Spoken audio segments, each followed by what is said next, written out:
Here, please call item number 1193. 1193, Prosper Portland Report on Affordable Commercial Framework.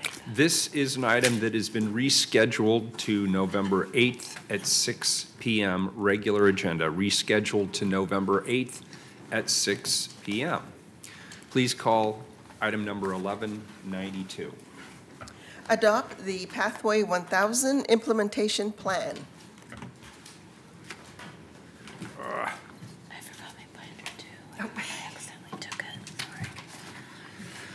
Colleagues, the Pathway 1000 plan addresses the displacement impacts that were created by the city's inadequate commitment to housing and economic development policies developed for the interstate corridor urban renewal area. Investments in home ownership that allow families to build assets and move out of generational poverty are a vitally effective leverage of public resources to support Black residents and other low-income people displaced or facing displacement from Northeast Portland. The Council's support for this resolution and the work that PCRI and their community-based collaborators are undertaking with Pathway 1000 over the next 10 years is an important way to accomplish the needed policy changes and to use this as a great example of community-led, community-based initiatives towards furthering rental and homeownership opportunities for Portlanders. Here to provide us with more information are City Planner Nan Stark, and Maxine Fitzpatrick is here of the Portland Community Reinvestment Initiatives. Come on up. And for the record, if you could just state your names. Maxine, I know we're working on a lot of projects together with your organization in the Housing Bureau, and we're thrilled with that work, and we're delighted to have you here today. Thank you. Thank you. Thank you. Thank you, Mary Wheeler. Good afternoon. Commissioner Fritz, Commissioner Udaley. It's good to be here. My name is Nan Stark. I am the Northeast District Liaison with the Bureau of Planning and Sustainability. And for the past year and a half, I've had the honor of working with Portland Community Reinvestment Initiatives, PCRI, as project manager for a Metro Construction Excise Tax Community Development Grant, which allowed PCRI and its partners to develop an implementation plan for the Pathway 1000 project. And with us is Maxine Fitzpatrick, who's the executive director of PCRI, and whose work is familiar to you and whose positive impact on our community has been profound.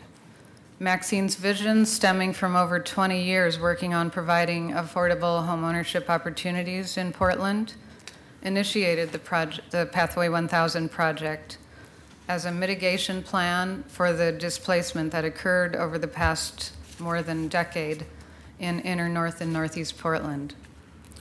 Today, City Council has before you a resolution of support for the Pathway 1000 implementation plan. We will also be taking this to Metro Policy Advisory Committee next week. And now Maxine will tell you about the project and the multiple components of the implementation plan. Thanks, Nan. Good morning, Mayor Wheeler, Commissioners Udaley, Commissioner Fritz. It's an honor to be before you this morning. We're thrilled to have you here. Thank you for being here. Thank you. For the record, my name is Maxine Fitzpatrick, and I'm the Executive Director of Portland Community Reinvestment Initiatives, commonly known as PCRI. As I stated, I'm honored to be here, and I'm honored to have with me today PCRI Board of Directors, a few of them anyway. Director Kathy Swift, Director Catagno, as well as Mr. Ernest Warren, who's PCRI's legal counsel, just to sit in and make sure I'm saying the right things. I would also like to introduce our consultant, partners, and collaborators and PCRI team that's with us today. We have Kate Allen, who's a project manager. We have Christine Herman, who may be here as well. We have Flossin Media, consisting of John Washington and Fawn Aberson. We have PCRI staff, Andrea Detman and Travis Phillips. Did I miss anyone?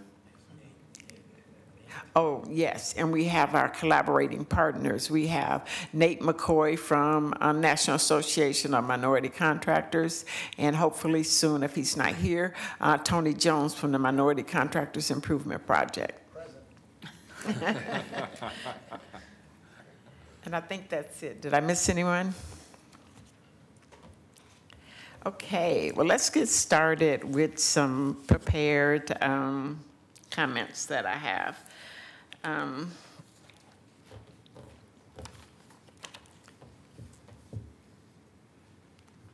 Thank you. I feel special. Is it any gin in it? A woman after my own heart. All right. Thank you for the opportunity to share PCRI's comprehensive plan, Pathway 1000, to mitigate the significant forced displacement of thousands of North and Northeast Portland residents who are primarily Black residents. We're each aware of the most recent barrage of displacement that actually happened in Portland. And we all know that it's not the first. Actually, the last round of involuntary displacement represents the 5th time the Black community in Portland has been displaced.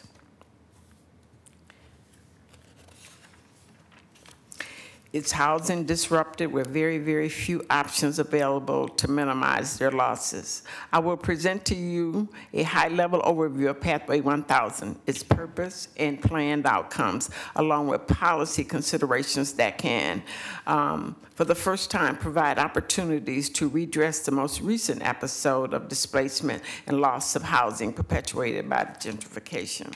I would be remiss if the genesis or the reason for Pathway 1000 is not presented to you today, although I'm sure you've heard it before. The most recent episode of involuntary displacement started with the city's need to raise capital to match federal dollars awarded to TriMet and the city of Portland to expand the light rail yellow line. The city initially sought to access the matching funds from the Oregon Convention Center URA tax increment financing. The Portland Development Commission sought these funds from the Oregon Center URA. However, the request for the allocation of the funds, approximately $20 million, had to be approved by the Northeast Economic Development Committee. And since the funds had been set aside specifically to upgrade Northeast Portland, and they had not been used for that purpose yet, the committee rejected the request. Subsequently, the city sought to establish a new URA, the Interstate URA. When the city entered into the process of establishing a new URA, the largest ever created in the city of Portland, it pursued the required community approvals. Since North and Northeast, the heart of the desired URA were located where concentrations of Black residents resided, their request was met with resistance based on residents' past and forced episodes of displacement. The prior displacement incidences occurred with the addition of a freeway, then the construction of the Memorial Coliseum, then the Legacy expansion, and last, the Interstate Urban Renewal Area. I will not include the Vanport flood. Ignoring the Vanport flood, this constitutes 4 incidences of forced displacement. 3 were intentional, and the most recent was most avoidable. The occurrence we will discuss is that the Interstate Urban Renewal Area, which is the genesis of Pathway 1000. Just to share a bit with you about the displacement mitigation, the goals of Pathway 1000, I'll talk to you and share with you the commitments that were made by the Portland Development Commission that garnered them the approval. My papers have got too many, just one second. The approval of the URA.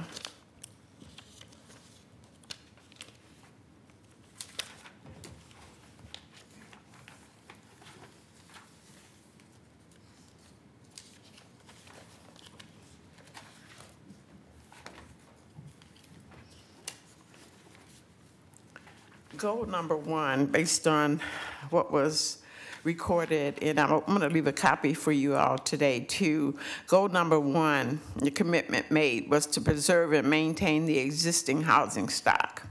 Goal number two was to increase the total housing stock by at least 4,000 housing units by the year 2020 to increase the availability of rental and ownership housing opportunities for current and future residents, and to support expanded services, businesses, and employment opportunities.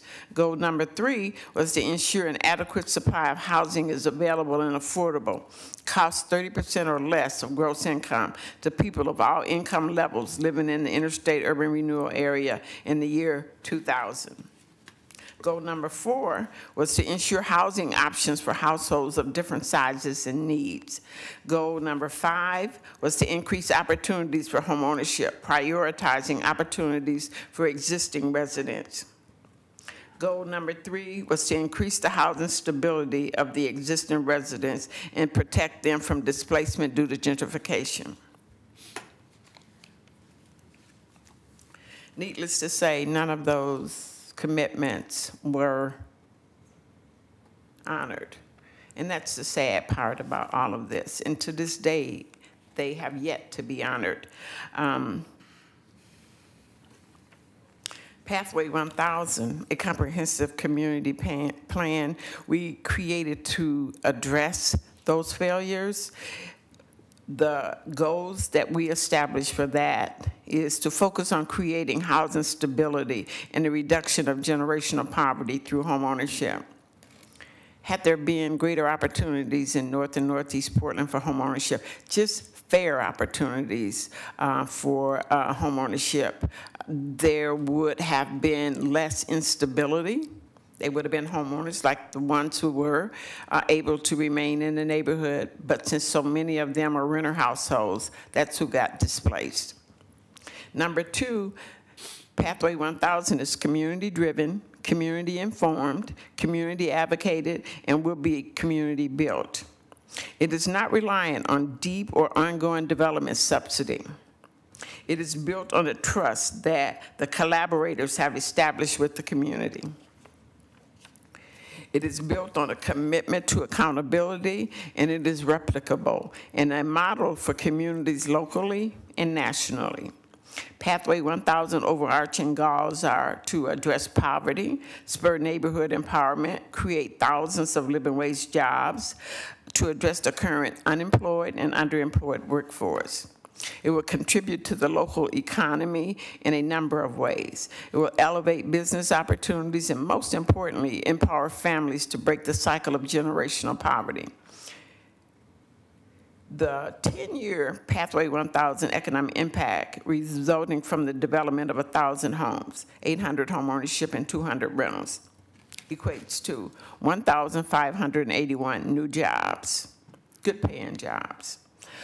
104.3 million in labor income, 341.8 million in total household income, 256.4 million in total household expenditures, 325 million in employment generated by household expenditures, 91.5 million in indirect labor costs, 43.2 million in property tax revenue.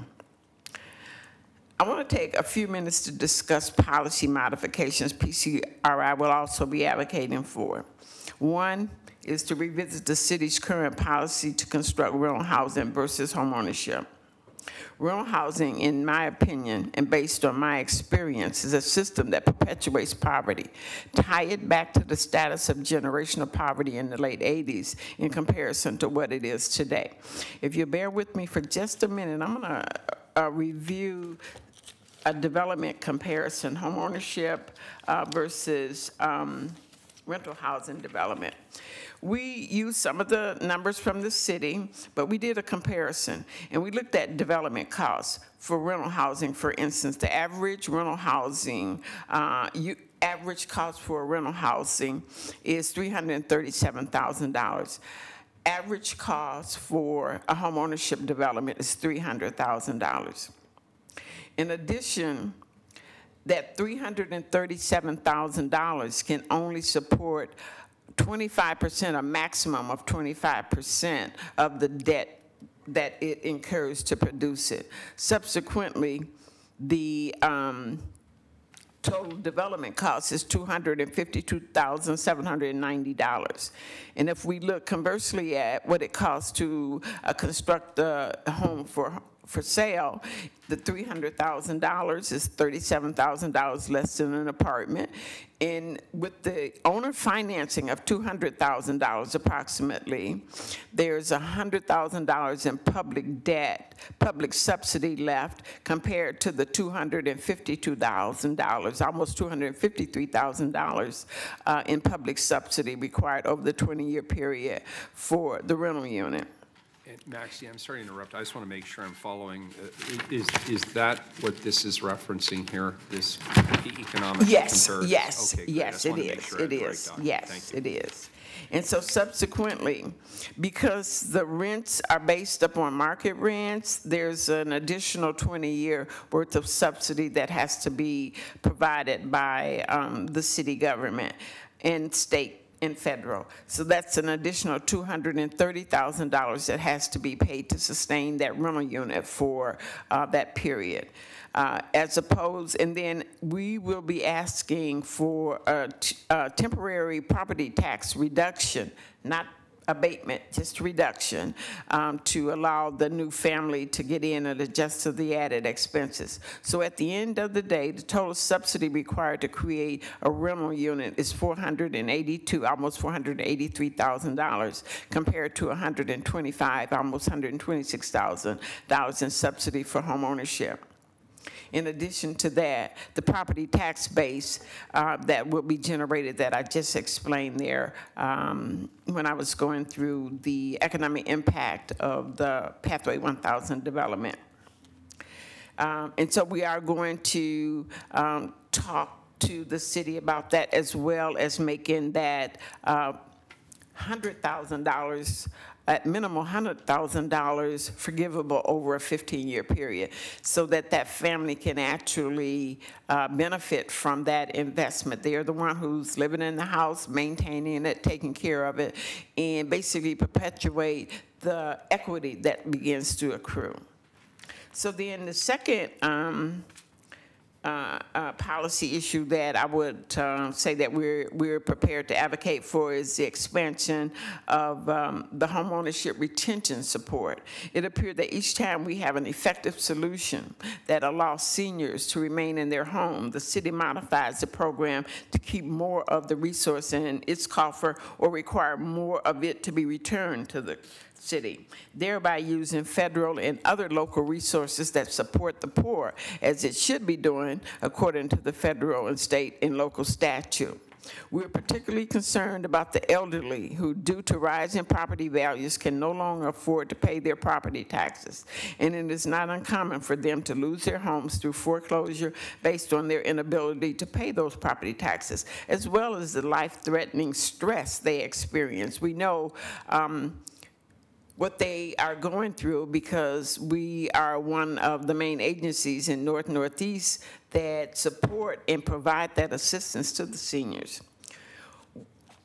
We were utilizing retention sources to pay property taxes and allow the homeowner to get a deferment, the senior homeowner to get a deferment, and the city discontinued that program. Now think about property taxes. If the city advances a resident a loan to pay property taxes, what happens with that payment? It goes to the city. The resources go back to the city and the state at no sum loss. Yet, in that process, it addressed the needs of the poor as intended, particularly our seniors. Let's review the purpose of the nation's longest-running federal programs to assist the poor, Community Development Block Grant. Let's consider the intended purpose of that federal resource, which is allocated nationally to cities and states across the U.S. HUD says this about CDBG. The CDBG program works to ensure decent, affordable housing to provide services to the most vulnerable in our communities and to create jobs through the expansion and retention of businesses. CDBG is an important tool for helping local government tackle serious challenges facing the community.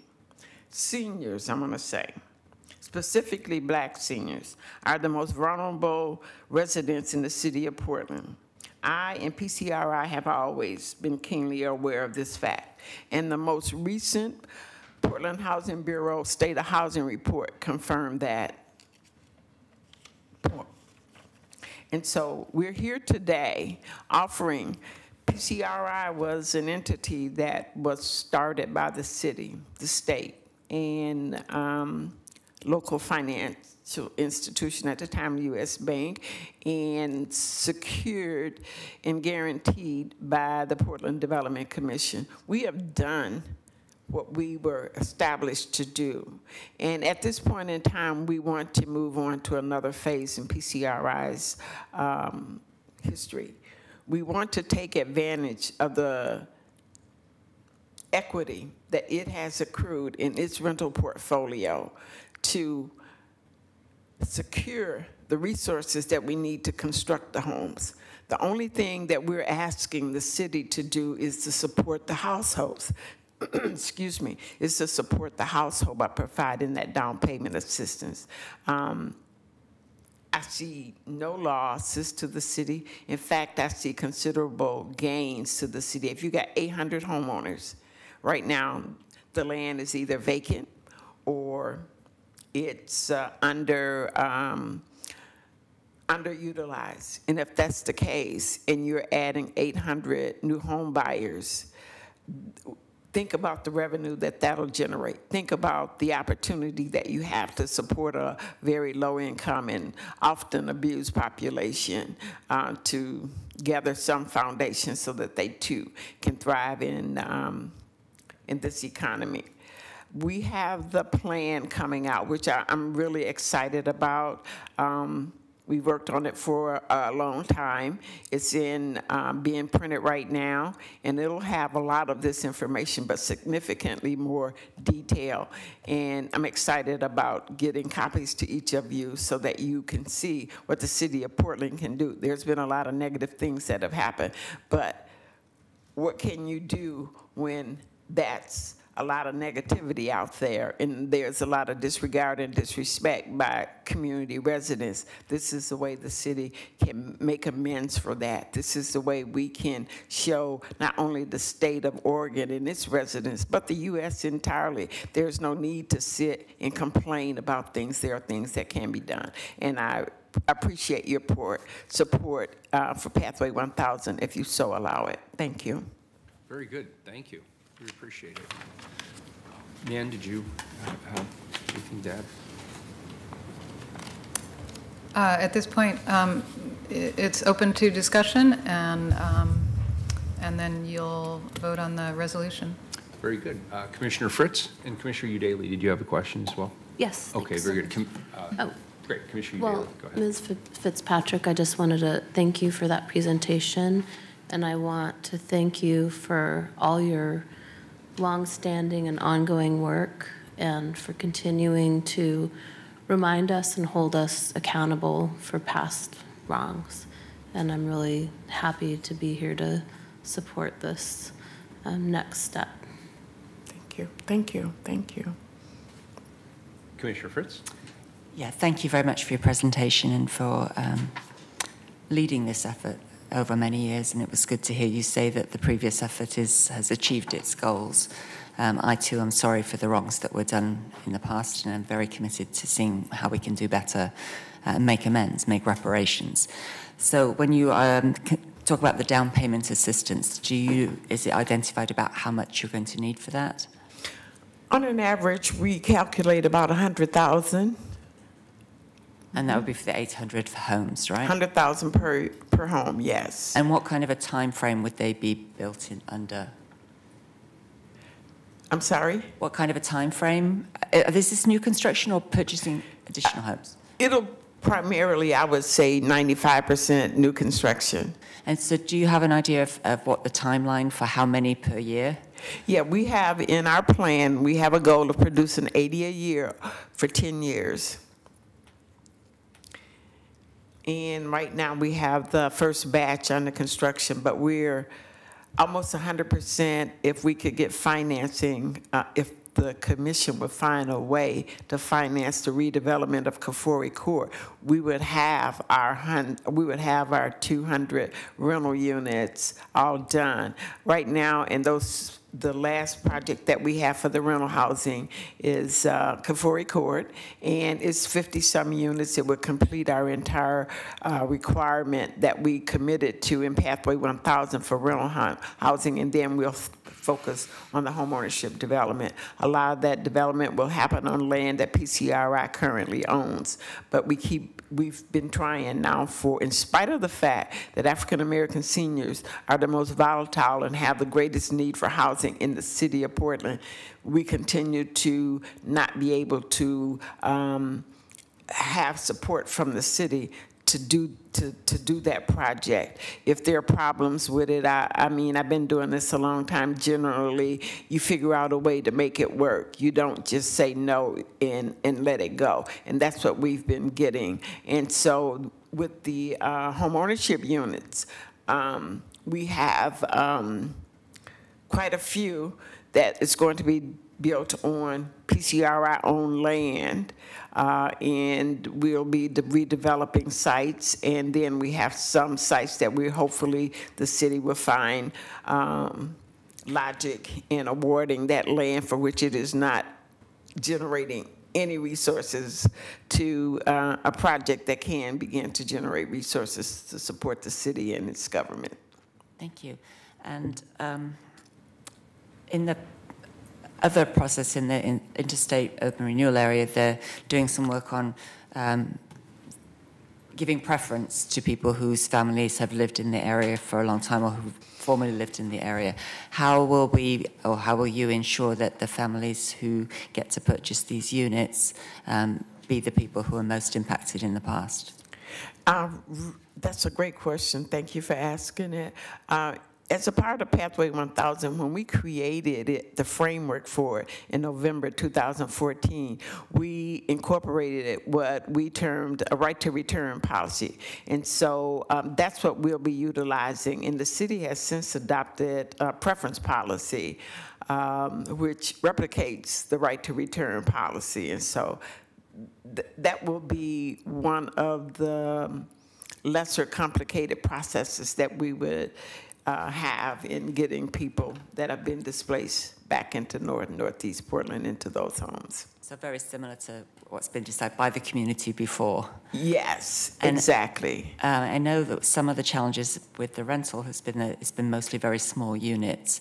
Do you have a plan for how big these homes would be? Yeah, they will be family-sized housing, and we were told a few years ago that PCRI actually built the largest family housing of all the CDCs when they built homeownership. We recognize that, you know, you can't put 3 and 4 children piled up in an 800 square foot house and have any kind of quality of life. And even if we have to do that, we are real focused on making sure that it's a livable home for the larger family. But yeah, generally at least 1,000 feet. Even our rentals that are family size are at least 1,000. So I'm very pleased to hear that. Thank you. Thank you. And Mayor, has there been discussions of how this could be financed? Would it be something that would come forward in the budget? Is there various funding opportunities? So as I understand the resolution, and I'm sure somebody, Nan or somebody, could correct me on this, it does not specify a funding strategy. That's correct. And so we would, I mean, that we're setting a goal here, and then the burden would be on us to work with PCRI and others to establish that funding mechanism. You don't have a strategy beyond what you already have in place, and that's the down payment assistance loan. And our request is going to be, yes, this is a great resource, and we have been awarded enough for 22, I believe it is, 22 homes with the resources that we've been awarded. We're just waiting to get them constructed. And the only issue that we're working with now is that make it forgivable over the 15 years, ideally 10, but we'll go up to 15 because that was the agreement And that was the policy that was in place when PCRI built its first homeownership units in 2008. And if you look at those units, that was the policy that was embedded in that. But then afterwards, the city eliminated it and took it away, so that doesn't exist anymore. So we just want to reestablish what we had already put in place. Right, and I think that's right, Maxine. The resolution itself doesn't speak to it. No, it does not. To be clear. Thank you. No, it does not. But we will be working on a resolution Absolutely. that will speak Yes. to it. It does seem reasonable after you've done all this amount of work, and it's a very good body, that there should be some contribution, both in staff power and looking at, you mentioned the tax abatement, partial tax abatements, those kinds of things. So I think this is really exciting. Thank you. Okay, thank you. Very good. Is there a public testimony on this item? One person signed up, Shedrick Wilkins. All right, great. Come on up.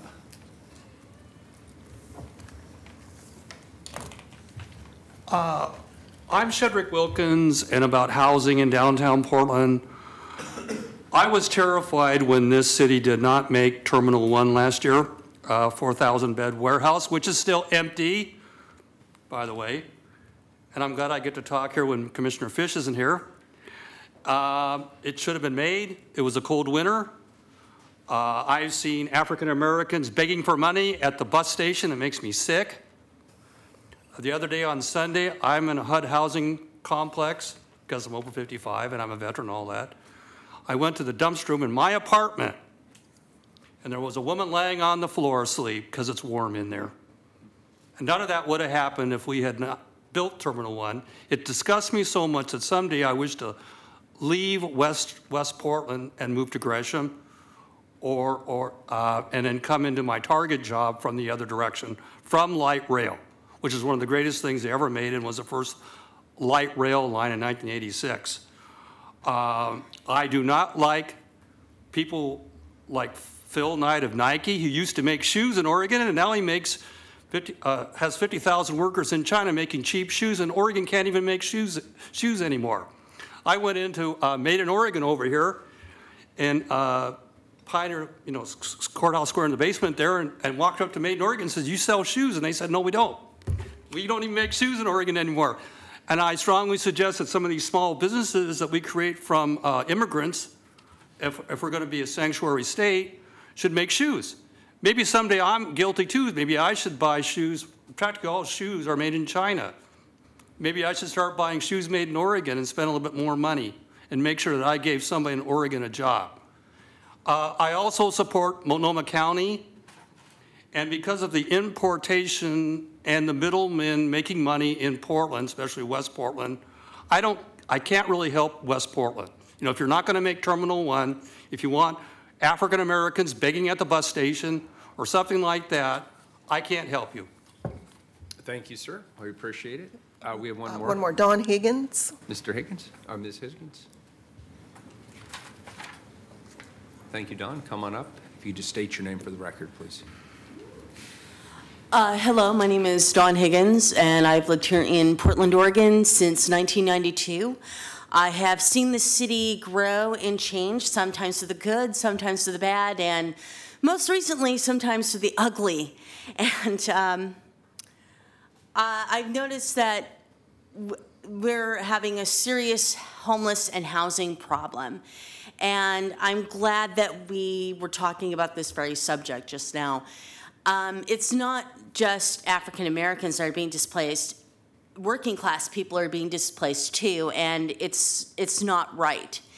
One thing I am noticing is there are a lot of foreign developers buying up our buildings, buying up our land, and building $1.5 million condos in the city that no one can afford. As a matter of fact, my wife and I, we pay about 50% of our earnings every single month just to make our rent. And the thing is, if we want everyone to stay in the city, from working class people to people of color, we also need to institute a living wage as well, and we need to keep our rents down. Otherwise, no one is going to be able to afford to either buy a house or even live here or be able to rent an apartment in the city whatsoever. And that's my 2 cents on the subject. Thank you. We appreciate your testimony. Thanks for being here. Very good. Colleagues, anything else? Carla, please call the roll. Udaly? Well, thank you, Maxine. And I want to just mention that this is a very timely discussion because in the morning session, we got a report from PHB where we kind of discovered that even in affordable rentals, we have 57% of residents who are cost burdened, paying over 30% of their income to rent. And that part of the problem is there's a lack of opportunity for people on the upper end, 80% of MFI or above, to get into home ownership and to move out of those rentals and to create space for people who need them more. So I'm very excited about these 800 houses. Aye. Fritz? Thank you, Ms. Fitzpatrick, for your leadership over many years and for your presentation today. Commissioner Fish had to go home because he wasn't feeling well. I know he would join me in thanking you for the clarity of the presentation and the written materials in particular, which are very easy to both read and understand. I'm very glad we're adopting this policy, which is a stronger word than just accepting it.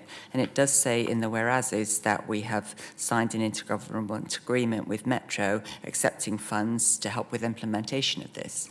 So from my part, it does seem that we are making a commitment to continue working with you on this and with the community. I see lots of housing advocates here in support, even though they chose not to testify today. There's a lot of work in this plan, and I really appreciate the emphasis on home ownership. I don't think I've seen so clearly before the cost of rental housing put against the cost of home ownership. And of course, that does start people onto the pathway of intergenerational wealth. So thank you for doing all of the hard work.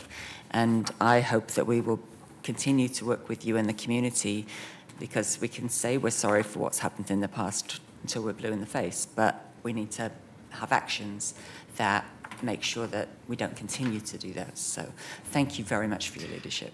Thank you. I appreciate that very much. Aye. Wheeler?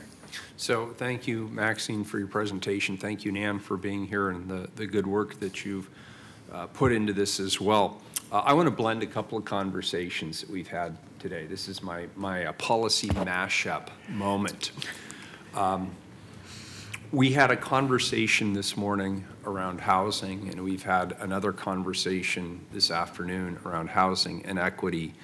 And Commissioner Fritz has just mentioned the overlay between home ownership and intergenerational wealth. And I want to underscore that for a moment.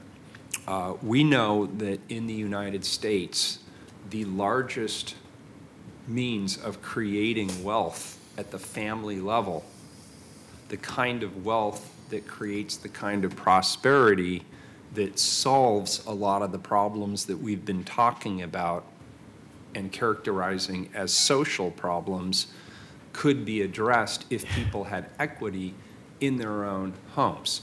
Because the fact is, those with equity are those who actually see that intergenerational wealth transferred from generation to generation to generation. And here's where the mashup really starts to happen in a big way. I was being interviewed the other day by 60 Minutes, and they asked some of these questions really. I sort of wish they were still here and had heard what you were saying and the data you were providing, Maxine, with regard to your presentation. They were asking this question, well, okay, so we had, and I know the guy was just sort of trying to get me to talk about it, so he didn't have to. He wanted, it was his interview subject. He's like, so you've had these problems with race and displacement in your community, and we talked about the Rose Quarter. We talked about Vanport because it was an historically very significant moment. We talked about freeways. We talked about urban renewal and what it had done. And the question was posed something along the lines of, okay, well, you don't do that anymore. So what's the big deal? Why are you guys still talking about this? You know, why not just move on into the future? And the answer is because we eliminated several generations worth of prosperity along the way. We cut that cord, if you will.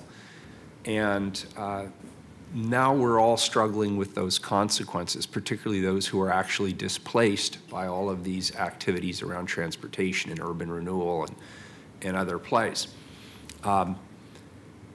It is not easy to adopt a policy that is focused on home ownership. And I'm thinking about the conversation we had this morning and the data that Housing Director Krieger provided us. And he said, you know, the area where we're really falling short, when you look at poverty in our community and you look at the lack of housing, it's not, you know, our policies have all been focusing on single unit, single individual, low-cost government subsidized housing. That's the majority of where we've been, predominantly rental, right? Or heavily subsidized rental. And yet, we're seeing more and more families in poverty. But if Commissioners Udaly and Fritz and Wheeler decide, hey, we're going to adopt a policy with a smaller number of units, but that they are larger and support families that are in poverty, a withering need, we're actually going to be excoriated for that. Because the way people still frame this conversation is you have a pool of money of X dollars, how many units are you actually creating? The conversation about how many people or who is in a family is almost an afterthought. And so we have a lot of work to do to actually change the narrative of how we even talk about these issues. And we have focused so long on bang for the buck and maximizing the number of doors that we've moved way off of home ownership. And we're talking about economic prosperity as it's somehow unrelated to the housing piece. It's not unrelated to the housing piece. The housing piece is the cornerstone of the prosperity equation. The intergenerational wealth piece, plus connecting young people to a consistent educational experience, plus connecting adults to a consistent employment opportunity, plus connecting families to community institutions that struggle if there is displacement, connecting people to the economy. And you know, so this is a bold plan that you've brought here that intersects all of these different policy conversations that we've had the privilege of participating in the last day or two. But it isn't going to be easy. It actually made me nervous as I read this, even though I strongly support it and I'm the council sponsor of it today. It's non-binding.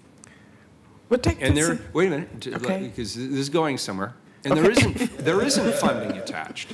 There isn't funding attached. And I look back, this was actually a really good plan. And if I could quote the great general, planning is everything, but plans are nothing. And a plan without financing behind it is at risk unless we do what we are doing here today, which is committing to an action implementation strategy. So there's a lot of work to do. I'm done with my long diatribe. I'm filling up the void because we're not going to do the next thing anyway. I want to thank you. This is bold. You get the last word. Okay, I just want to interject one thing here. I'm going to vote yes, so be careful. Don't talk me off it. Okay, so take into consideration, if we're talking about 800 home buyers, those 800 home buyers live somewhere, right? And we always think about it at PCRI. When we take and convert a PCRI resident into a home ownership situation, that frees up a rental unit. That rental unit that we have may cost us on a maximum, depending upon how long that family lived in it, $10,000 because of the kind of portfolio we have. If it's an apartment, it's even less than that. Let's say $10,000, $15,000 to refurbish that. Now tell me, how can you get a new unit for $10,000 or $15,000? And so if you invest $100,000 into home ownership, and then say somehow between the city and PCRI, we invest another $15,000 to get that unit refurbished for a new family. That's $115,000. Tell me how you can create two units of housing for $115,000. One a home buyer, which is excellent, which is where we need to be going, and the other is another rental unit. So, and I've spoken this for years now to the state. I've even talked to the city about it. So you're not just investing in a homeowner, you're investing in another rental unit, and you cannot produce another rental unit for that cost. So. Yeah, that's right. Let me add one more. I'll just build on your riff here for a minute, because it's a good one. We talk a lot about the concentration of wealth, and we talk in this chamber a lot about here we are with the economy we always said we wanted. It's a diversified, robust, growing economy with lots of different legs attached to the stool, and yet more and more people are being left behind. Right now, the median household price is about 5 times the median household wage in our community. And the reality is we're now 47% renters in this city. And renting's great. If it's the only option available to you, great. That's a good, stable place for you to be today. But if you're talking about wealth generation, the reality is as the percentage of our population grows that are renters, you're concentrating wealth in the hands of the equity holders, who are the people who actually own the buildings and have the equity in the buildings. And this isn't a slam against them, it's a slam against the rest of us for neglecting the tools to help people actually participate in their own equity growth to reverse that trend towards concentration of wealth. So, the long way of saying I vote aye. Resolution's adopted. Thank you, everybody. Did we get an answer? Do we have to read the whole thing, or can I just make an announcement? The title needs to be read, and then you can reset it. But we're moving 11, 94, 95, 96, 97. Do we have to read all of them? All the titles have to be read per the charter. All right, so this is legalese. The rest of you are free to get up and go. Carla, could you please read all of 1194 to 97? 1194. Thank you, Maxine. Adopt Thanks, the Nan. Central City 2035 Thanks, Plan, Nancy. Volume 2A, Part 3, Environmental and Scenic, amend the Portland zoning map and Portland zoning codes for environmental overlay zones and scenic resource zones. 1195, adopt the Central City 2035 Plan, amend the comprehensive plan map, transportation system plan, Willamette Greenway Plan, Willamette River Greenway, inventory, scenic resource protection plan, zoning map, and Title 33.